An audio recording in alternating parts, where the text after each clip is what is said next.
Bonjour à tous et bienvenue sur la chaîne Les Stats JDR. Aujourd'hui, nous parlons des personnages non joueurs, ces gens fictifs qui ont ce potentiel incroyable de vivre dans nos esprits comme s'ils étaient réels.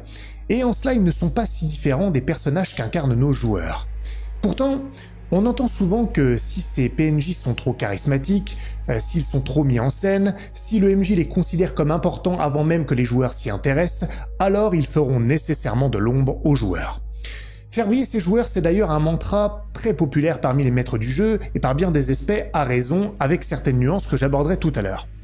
Soyez fan de vos joueurs, entend-on souvent, même si bien sûr chacun met un peu ce qu'il veut dans ces termes-là.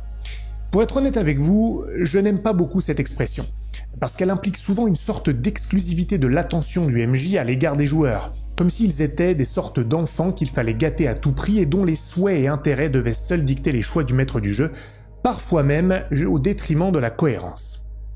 Alors je suis de ceux qui pensent que les maîtres du jeu doivent être des pourvoyeurs d'opportunités pour les joueurs, mais que briller est fondamentalement le boulot des joueurs eux-mêmes.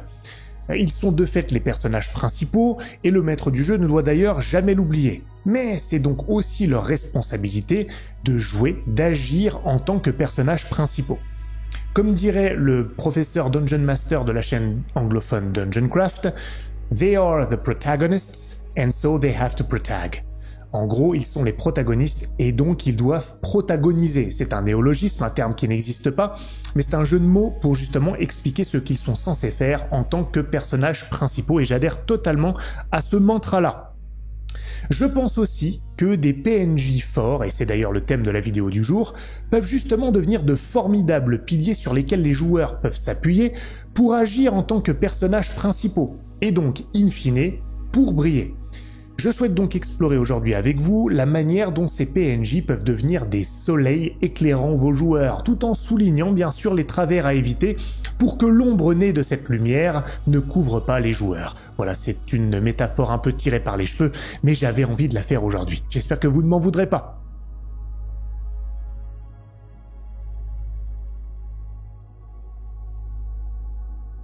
Commençons donc par l'intérêt que peuvent constituer les PNJ pour les joueurs. Ça va être assez générique, assez global. Je définirai un peu plus tard ce que peut être un intérêt chez un PNJ pour un joueur. Mais on entend souvent que les personnages non joueurs importants sont ceux auxquels les joueurs vont s'intéresser. C'est-à-dire que les PNJ ne sont importants que si les joueurs s'y intéressent. Et donc il y a même certains maîtres du jeu qui n'octroient finalement qu'une attention très légère aux PNJ jusqu'à ce qu'ils suscitent l'intérêt des joueurs, auquel cas seulement ils les développent. Je vous propose le paradigme inverse. Pour intéresser les joueurs, il faut que les PNJ soient d'abord intéressants. Alors évidemment, que des PNJ soient intéressants, peu importe ce qu'on met dans ce terme pour l'instant, ça ne garantit pas qu'il va susciter l'intérêt, mais en tout cas il en fera une possibilité. Et à titre personnel, je préfère bénéficier d'une galerie de personnages qui seront tous potentiellement intéressants que finalement toute une batterie de personnages insipides ou avec seulement quelques critères en essayant de trouver celui qui va m'intéresser et que le MJ pourra développer. Non, mieux vaut avoir la quantité de qualité lorsque c'est possible et à mon avis cela peut l'être en ce qui concerne les PNJ intéressants. Lorsque les PNJ seront intéressants, ils susciteront potentiellement l'intérêt des joueurs. Maintenant évidemment, il faut faire attention. Une fois qu'on a préparé son PNJ, qu'on l'a rendu potentiellement intéressant, s'il ne suscite effectivement pas l'intérêt des joueurs, qu'ils ne réagissent pas dessus nécessairement, alors il ne faut pas forcer la chose. Et c'est là que le bas peut blesser, c'est là que souvent on a tendance à penser, parfois, que les maîtres du jeu veulent rendre leur personnage intéressant parce qu'ils ne peuvent pas s'en détacher. Donc, rendez vos PNJ intéressants, mais sachez vous en détacher, sans vouloir faire de mauvaises rimes, si les joueurs ne montrent pas d'intérêt. C'est la seule condition réelle pour éviter de faire cette première erreur. Alors, qu'est-ce que c'est un personnage intéressant, un PNJ intéressant, un PNJ même fort et intéressant, fort au sens global du terme, hein, dans le sens qu'il va impacter le jeu fortement? Eh bien, cela va dépendre de certains critères. Aujourd'hui, ça ne sera pas une liste exhaustive, mais je vais vous en proposer certains que je vais détailler tout en vous conseillant, selon ce que je pense et que j'ai déjà tenté d'expérimenter, pour mettre en scène, pour justement inclure ces critères et rendre vos PNJ forts, intéressants et ainsi aider les joueurs à briller au travers ou en s'appuyant sur ces PNJ.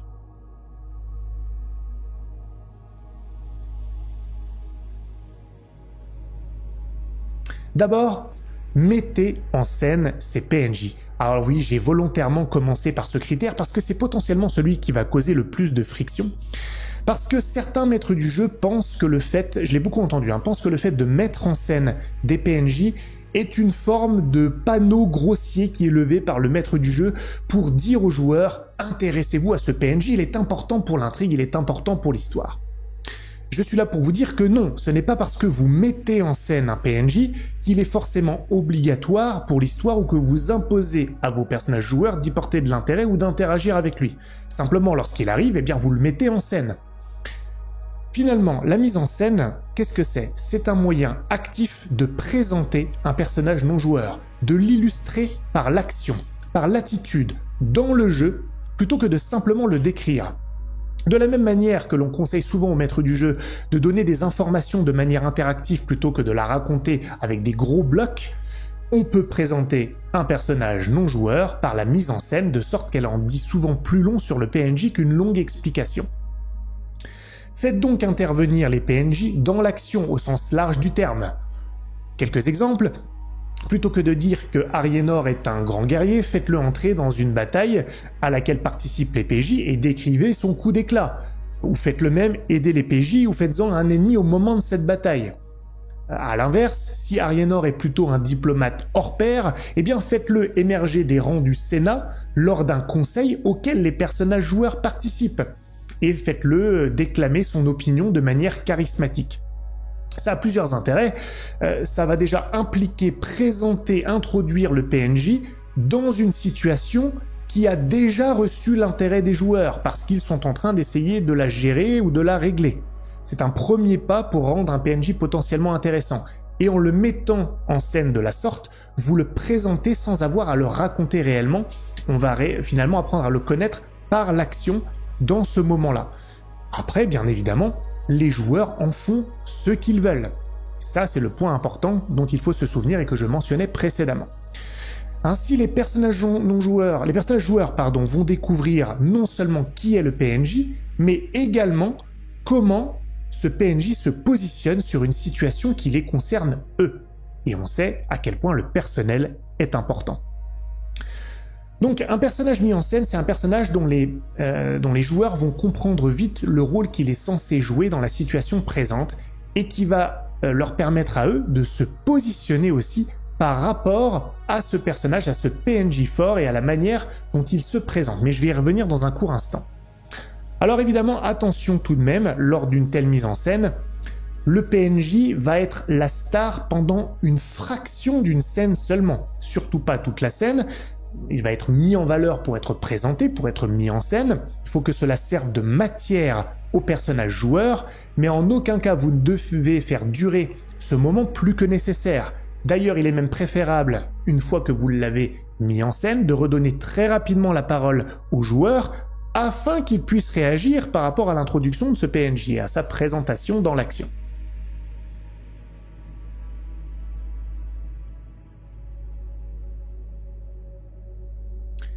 Ça me mène au prochain point. On parlait de positionnement. Des PNJ forts, des PNJ marquants, vont permettre aux joueurs de se positionner, de se constituer et de se construire en tant que personnage par rapport à ces PNJ. Pourquoi ? Parce que des PNJ forts, au sens large, vont amener plus que simplement leur attitude ou leur physique. Ils vont amener leurs croyances, ils vont amener leurs opinions, ils vont amener leurs enjeux propres. Bref, ils sont lourds du bagage qu'ils transportent. Ils doivent donc, bien sûr, en avoir un tel bagage. C'est un conseil que je vous donne, quand vous construisez ces PNJ forts, agrégez-leur un bagage, quelque chose de tangible, et ils vont surtout devoir l'exprimer d'une manière ou d'une autre, soit par l'action, soit lorsqu'ils vont parler ou exposer ce bagage, leurs aspirations, ce qu'ils pensent, etc. Parce que ça ne sert à rien d'avoir un bagage pour un PNJ si c'est imperceptible pour les personnages joueurs, ils ne vont pas pouvoir rebondir dessus. Ce bagage, je le disais un petit peu tout à l'heure, doit de préférence concerner les personnages joueurs de près ou de loin. Il doit y avoir une sorte de lien, un attachement personnel à un enjeu qu'ils partagent. Comme ça va tout de suite capter leur attention. Et donc, ce PNJ et le bagage qu'il porte peuvent tous deux devenir un élément de référence par rapport auquel les joueurs vont pouvoir se positionner. Si je reprends l'exemple du diplomate tout à l'heure, lorsqu'il déclame son opinion par rapport à une situation, eh bien tout de suite, les joueurs vont pouvoir se dire en l'écoutant s'ils sont d'accord avec lui, en partie seulement, complètement en désaccord. Bref, ils vont se construire une opinion. Si en plus ce PNJ a développé l'argumentation, a apporté de nouveaux éléments parce qu'il en avait la connaissance, les joueurs, par leur personnage, vont pouvoir affiner eux aussi leur positionnement par rapport à ce qui est déclamé par ce PNJ fort et impactant.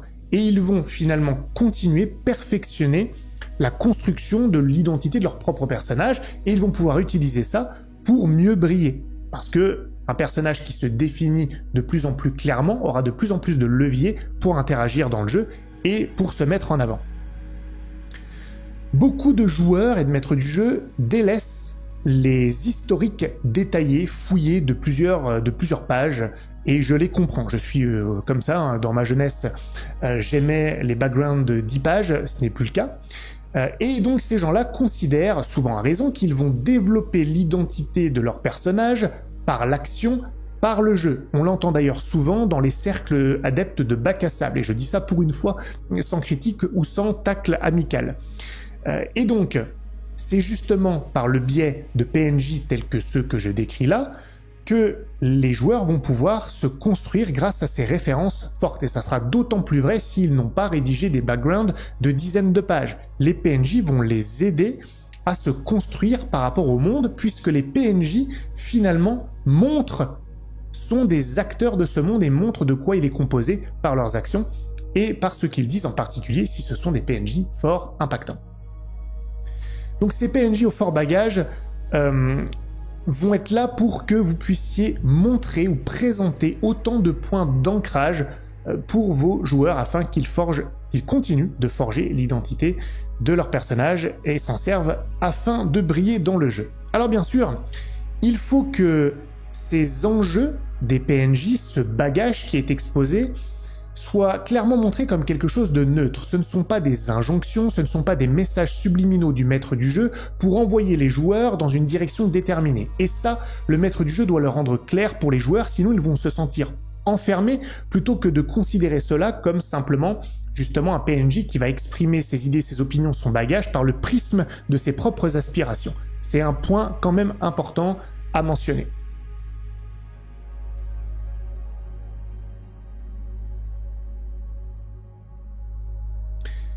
Point suivant, les PNJ forts, importants, ont une légitimité pour aider les joueurs à réfléchir sur certaines choses. Vous allez me dire pourquoi ça les aide à briller. Bien, comment les joueurs brillent réellement en jeu? En prenant des initiatives, en élaborant des plans et ensuite en exécutant ces plans ou ces initiatives. C'est évident, hein, c'est dans l'action, dans la réalisation de leurs idées qu'ils vont faire briller leur personnage. Parfois, les joueurs n'ont pas capté toutes les complexités d'un enjeu et c'est normal, hein, on le dit souvent, faites attention maître du jeu, vous avez une vision d'ensemble que les joueurs n'ont pas. Eh bien, les PNJ qui ont une légitimité pour participer, alors bien sûr à travers le maître du jeu, vont pouvoir discuter avec les joueurs et clarifier des situations. Ça ne veut pas dire donner les réponses, ça ne veut pas dire penser à leur place. Ça va simplement être parfois même de reformuler des choses que les joueurs ont discutées entre eux de manière assez chaotique pour clarifier les différents enjeux et qu'ils aient une meilleure vision des choses afin de décider ensuite. D'une certaine manière, même pas d'une certaine manière, pour moi c'est totalement vrai, ils vont ouvrir encore plus le champ des possibles en montrant, en analysant eux-mêmes ce que les joueurs ont pu louper. Alors je ne parle pas de réflexion qu'on devrait laisser à l'esprit des joueurs parce que ça serait plus méritant, je parle vraiment des choses qu'ils auraient pu louper. Et donc, ces PNJ forts vont pouvoir, pourquoi pas, réagir à la fois sur les voies qu'ont imaginé, les différents chemins qu'ont imaginé les joueurs, mais également en proposant d'autres chemins. Encore une fois, faites attention sans se prononcer directement sur ce qui serait le chemin le plus judicieux. Je pense que c'est là qu'on peut mettre la limite parce que sinon ça peut trop influencer. L'objectif est au contraire ici de montrer d'autres chemins possibles et vous pouvez même aller plus loin grâce à ces PNJ forts. c'est de les faire indiquer le pour et le contre des voies que eux-mêmes imaginent, encore une fois par le prisme de leur propre bagage et aspiration en tant que PNJ. Et donc ça va élargir le champ des possibles. Et donc ça va aider les joueurs à briller parce qu'ils vont avoir encore plus de choses à faire, encore plus de possibilités, encore plus de matière à réflexion, et ils feront peut-être un mélange de ce qu'ils ont imaginé, de ce que les PNJ ont suggéré, et ils vont peut-être faire quelque chose de tout à fait inattendu, parce que plus on a de matière, plus on peut construire des choses différentes avec cette matière.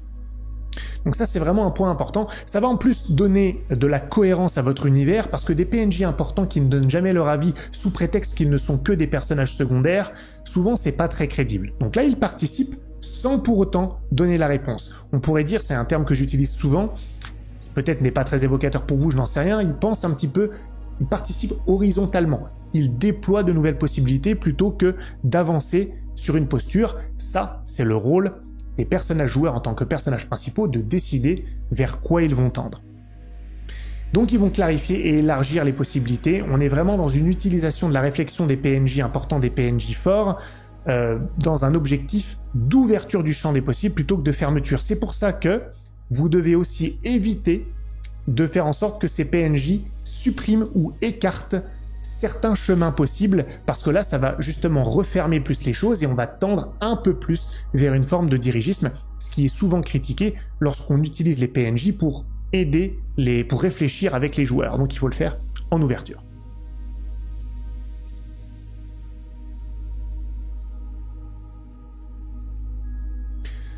Ensuite, les PNJ forts, ça peut être des PNJ qui sont très attachants. Au-delà d'intéresser les joueurs, ils vont être attachants. Pourquoi je parle de ça?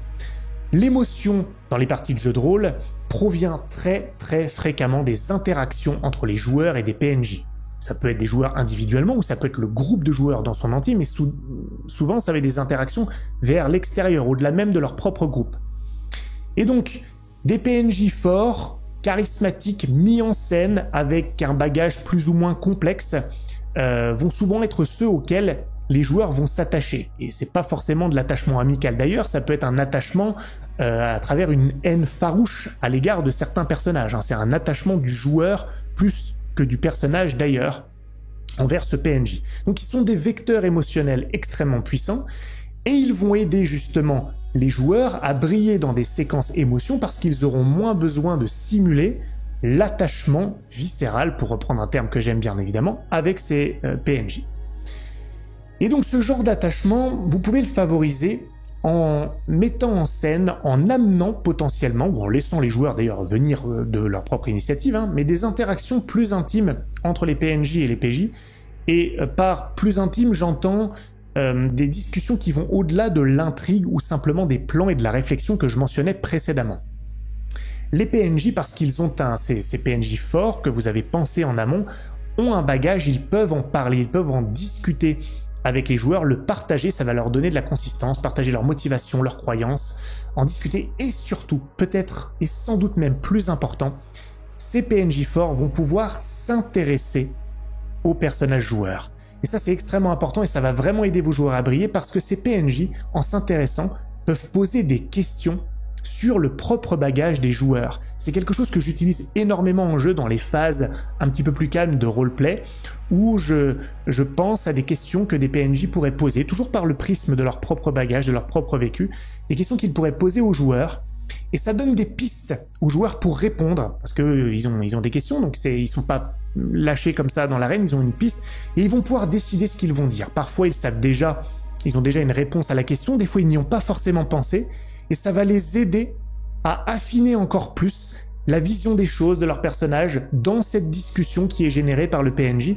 Et donc, à travers, avec l'échange entre PJ et PNJ fort, les joueurs vont pouvoir, encore une fois, continuer à construire leur personnage et à l'exposer par la discussion et donc à briller d'une autre manière pendant les parties.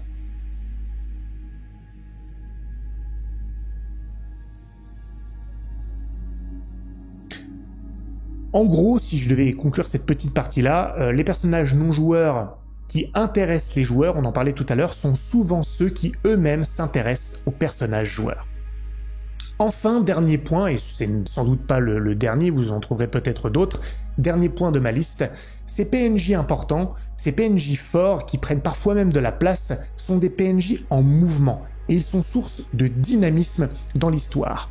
On l'a vu, les PNJ forts sont plus que de simples comportements, ils ont des motivations, des aspirations, et donc ils vivent en dynamique dans votre monde, ils sont en mouvement.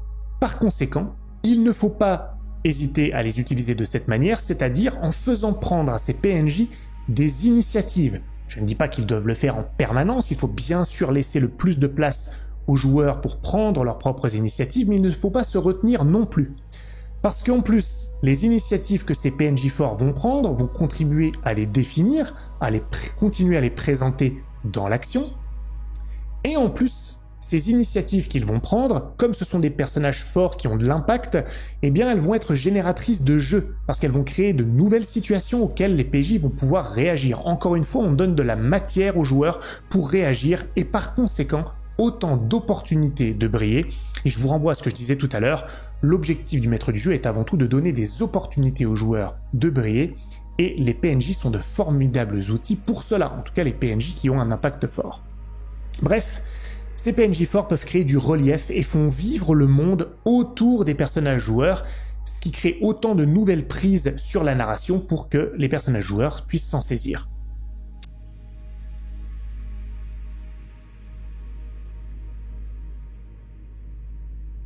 En conclusion, ne fuyez pas les PNJ forts, mettez-les en scène, rendez-les intéressants en les laissant s'intéresser aux personnages joueurs, en les faisant participer aux réflexions dans une optique de clarifier les situations et de mettre en exergue les différents choix pour multiplier ces choix et donc pour jouer en ouverture plutôt que de les réduire. Mettez ces PNJ en mouvement pour générer de nouvelles situations.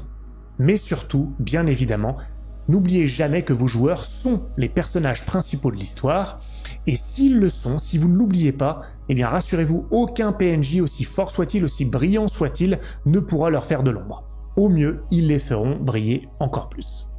Voilà, j'espère que cette vidéo vous aura intéressé, j'espère que ça vous aura inspiré. Si c'est le cas, abonnez-vous à la chaîne, petit pouce bleu, cliquez sur la cloche pour avoir les notifications, venez poursuivre la discussion avec nous sur le Discord, discussion sérieuse, discussion aussi beaucoup moins sérieuse, beaucoup de flood sur ce Discord.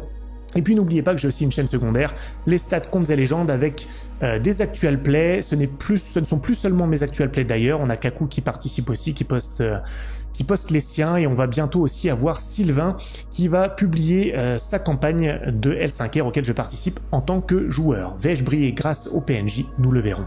Je vous dis à très bientôt pour la prochaine vidéo. Salut à tous.